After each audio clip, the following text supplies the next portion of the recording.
Of course, Eric Santos, Sir Geronimo. Ay, nako. Teka lang, guys. Hello. Ay, thank you. Binati mo ba ako ngayon lang?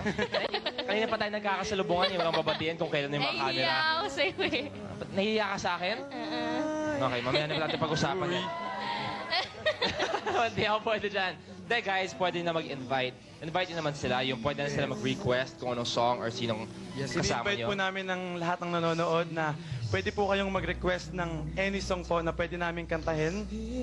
Kami pong ang tawag po dito is Sincerely Yours. Sincerely yours. Sincerely yours. Sulat na po kayo sa ASAP Mania. Sincerely yours. Lagay niyo po kung para kay Sarah o ay para sa akin. Okay, Kuya Para Eric, po sa yung akin. request niyo. Ayun. Ayan. Mail to ABS-CBN, Mother Ignacia, Quezon City. So ngayon na may ganyan na, mamaya ang daming letter papasok na ako din papakantahin. So pakihanda na mga mailbox, mukhang marami papakantahin ako. Okay? Well, guys, thank you. ASAP Mania will be right back.